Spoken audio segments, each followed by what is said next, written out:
It's been 1,335 days since Classic WoW released. Only they managed 2 more days. But on the 23rd of May 2023, the WoW token has now officially been added to Wrath Classic. A day that's kind of hard to believe has come, yet at the same time felt quite inevitable. Now, I've been reading and listening to a whole bunch of takes on this since the news has dropped. And as easy as it would be to add my 2 cents onto the pile of Blizzard bad, I want to do something a little bit different. And for what it's worth, I would prefer that the game did not have the WoW token.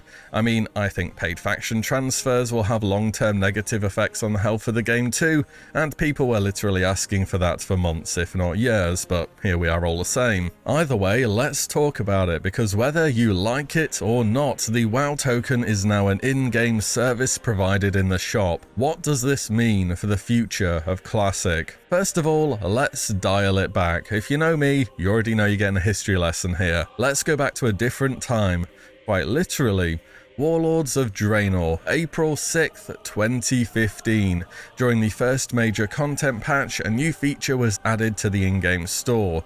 The WoW token. It's a pretty simple thing. 1 token is worth 30 days game time. You can either buy a token with gold and redeem it for game time, or you can buy a token with real money and sell it for in-game gold. People with lots of gold get free game time. People with disposable income get in-game gold. And that's how it works on Wrath Classic too. In 2017, which was midway through Legion, Blizzard allowed you to convert WoW tokens to Battle.net balance at about a 35% margin to Blizzard. They will allow this eventually on Classic, by the way. You can't do it at the moment as it would hyperinflate gold. Imagine how many people would be cashing in their GDKP earnings for a nice shiny Diablo 4 Collector's Edition. Anyways, that's how the WoW token started off, but WoW wasn't the first MMO to take on the concept of a token either. EVE Online had Plex for many years prior, which, just like the WoW token, was an official way to trade between real-life money and in-game currency. And I can barely believe this timeline is real, but bonds existed in old-school RuneScape before the WoW token did.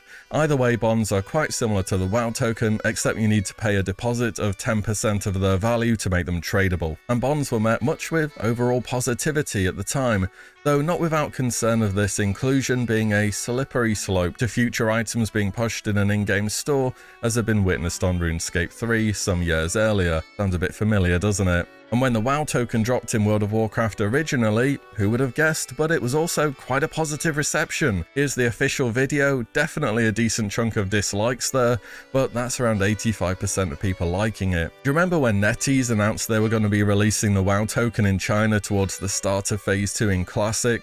Back when WoW existed, in China that is.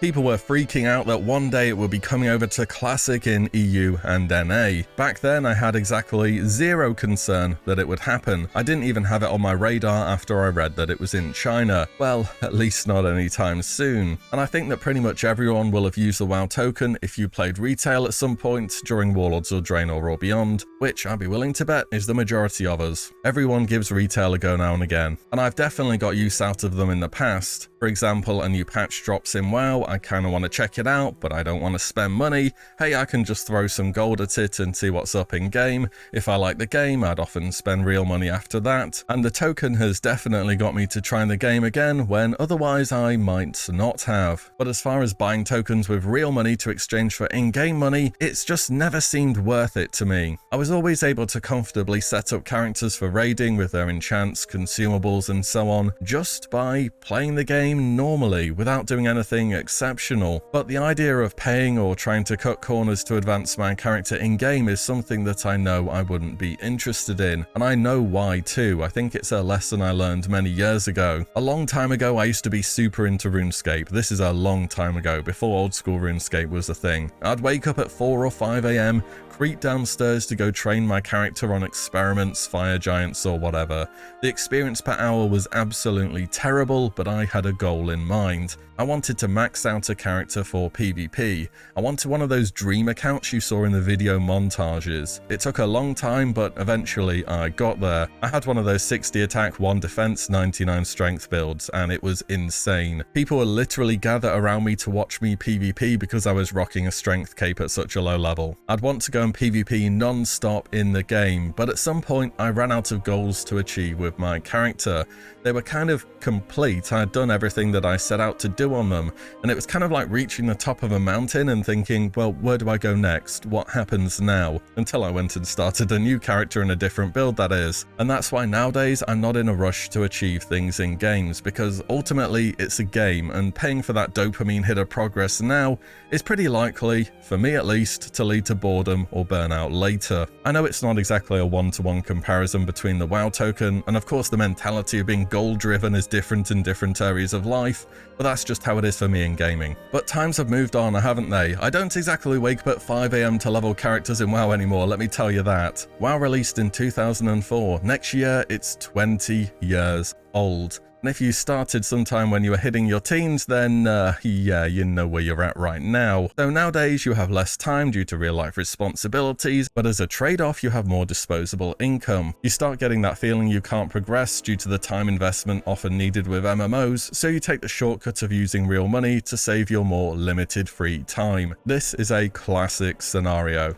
And MMOs aren't exactly becoming the choice for the next generation of gamers either. MMOs, I feel at least, are retaining the crowd of people who have liked them for a very long time, whilst the next generation's on battle royales, hero shooters, MOBAs to a lesser extent, that kind of stuff. The vast majority of my audience is 25 plus, myself included of course, and I bet stats at Blizzard show something pretty similar. People who play this game are very likely in a place in life where they have less free time and more disposable income. I mean, how many servers on Classic have we seen empty over the space of a month or two, with people in many cases choosing to pay to go elsewhere? People have shown in many cases that they are willing to pay for a perceived improvement to their gameplay. But how much will people be willing to pay for WoW Gold or 1 month of game time? So I'm going to be honest, when I first heard about the WoW token, I went straight to the auction house and my first thought that I had was, wow, Golden Wrath really isn't worth anything, is it? So prices will of course vary a ton while the value of the token settles over however long that takes. It'll always fluctuate, but it should settle after a bit. There is a site that tracks the value of the token on each of the different regions, however, and you should know the price of the token will be region-wide, not server-wide. So tokens started at being worth 33k gold on Korean servers, now down to 20k, started at 18.5k on EU, now down to 9k,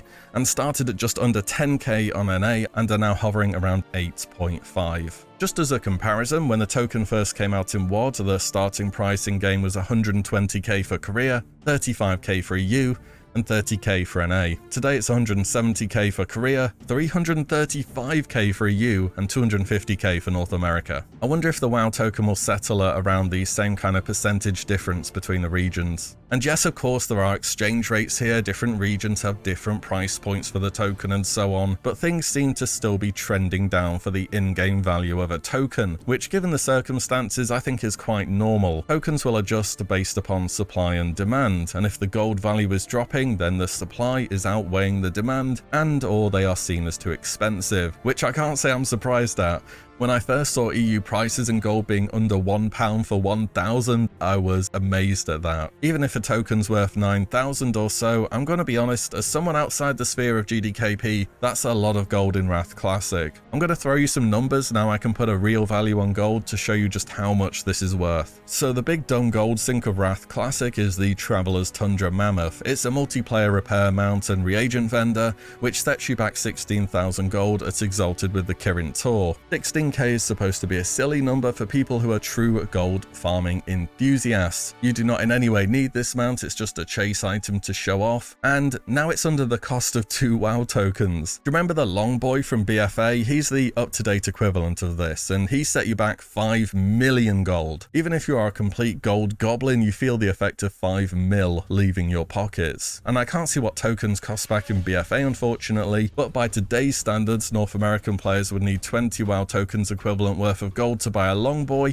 and EU about 15. Here's another example. So back during Classic Vanilla, there was an infamous moment where a player bought Gressel Dawn of Ruin for 196,000 gold during a GDKP. 196k might as well have been Monopoly money in Classic. It was such an unreasonable figure to be thinking about. The real money equivalent of that volume of gold at the time was estimated to be somewhere around $3,500. Let's say today that a $20 token goes for 8.5k on average in game. That would be a little more than 23 tokens, or a value of about $460. 3,500 in vanilla, 460 now. Again, I'm kind of surprised at how little gold is worth in Wrath. But I've said this in the past, World of Warcraft's formula kind of trends towards gold becoming less valuable with each expansion. The gold sinks in this game compared to what you're given for just playing the game are less and less extreme each expansion. And on top of that, there's rapid inflation due to small changes such as monsters dropping more raw gold, tons more items from quests, and the increased availability of daily content. Oh, also raids drop a lot more gold too. The end result of this is the game becomes more casual friendly by ensuring the player has enough gold to feel as though they can do what they need to in the game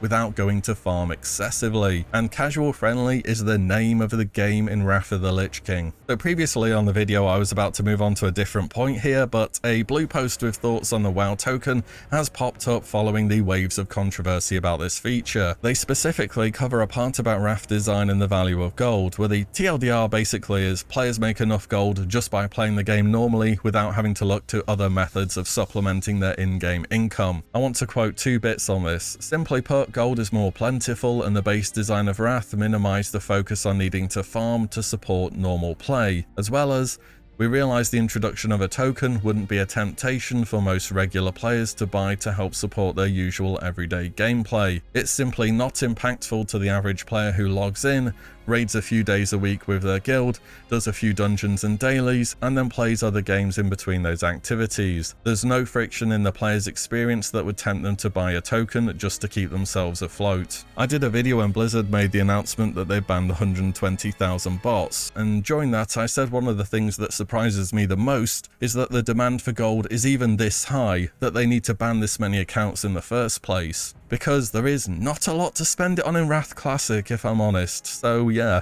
unpopular as though it may be, I kind of agree with what they're saying here, and I think the game design of trending towards easier access to gold for casual players is something that Blizzard continue to do in future expansions as well. So this begs the question, what are people buying gold for in Wrath Classic? Is this just all the fault of the big bad GDKP, which, in case you don't know, are raids where players bid on items with gold as their loot system? I think GDKP has certainly had an impact on the value of gold, but it's not like the token is there to stop them from happening or anything. There's also a huge chasm between those who have normalized GDKP into their gameplay, who are probably going to see $20 for 8k gold as kind of a joke, and those who are more casual and maybe have never even had 8k within the game. Also, just saying, 1 or 2 decent GDKP payouts can cover a month of game time now.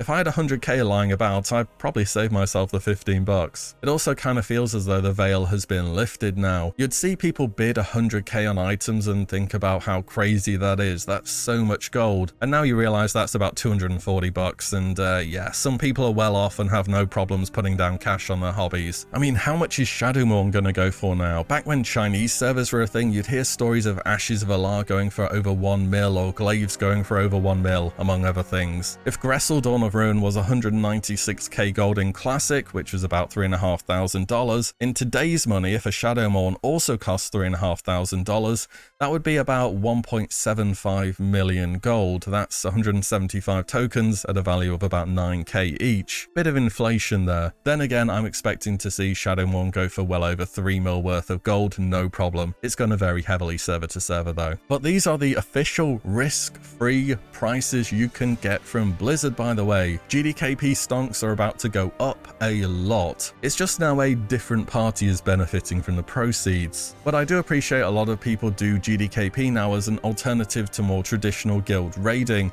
and a lot of people have grown to prefer it. I've talked about this loot system a bunch in the past. If you follow the channel, you know I'm not a fan of it personally. It creates a player-driven market where the biggest wallet wins, And unfortunately, you cannot factor out real life wallets from that, whether or not there is a WoW token. Also, raiding as a way to make gold kind of devalues the activity for me personally. Raiding to me is the payoff I build up to, not another gold farm. But I don't really want to go back into the discussion of GDKP good or bad. I feel like everyone's had their say on it by now. Let's try and wrap this up though. So buying gold from third-party sites on any game ever is something I have never done and will never do.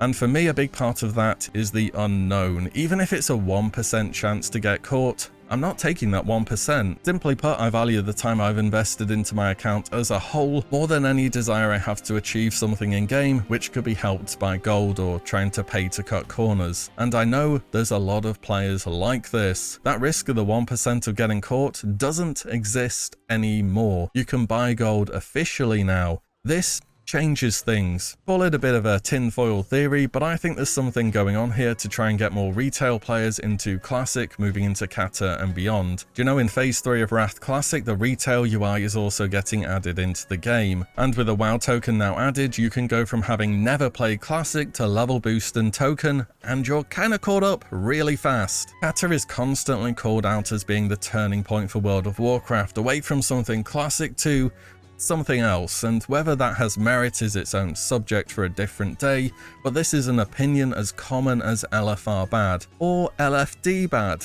At least it was before Wrath anyways. Imagine if the LFR discussion goes the same way as LFD and Wrath. I don't even know what I'd have to say about that. And maybe you're starting to tap into a different audience that would be nostalgic for Cataclysm and beyond, an audience who started the game later when more in-game features and shop items had been normalized. Whereas for Classic, well, Wrath of the Lich King is well underway, isn't it? Blizzard are releasing hardcore servers in summer this year, and a new seasonal server is planned after that. The community has demonstrated a demand to return to Classic purely through a self-imposed challenge. Vanilla has proven to have incredible staying power as a game, more than I gave it credit for a while back, that's for sure. I can almost see a split into two classics, the Cataclysm and beyond, and the staying in Classic and going more down the seasonal, era, self-imposed challenges, maybe even fresh route. One of them has more retail-esque features as per what happens in those expansions naturally, which if we're paying attention we can see players in Wrath have asked extensively for the return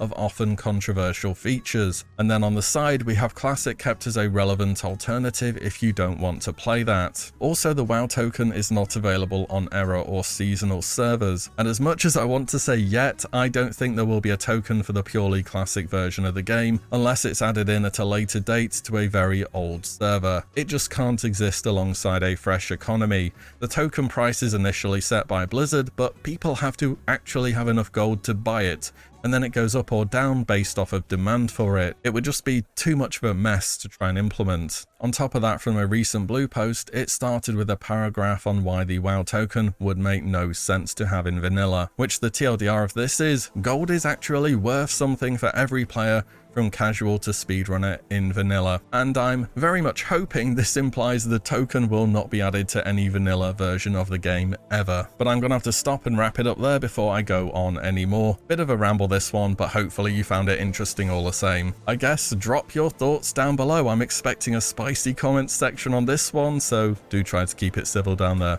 And as always, thank you all so much for watching and listening in, and I'll see you all in the next one very soon.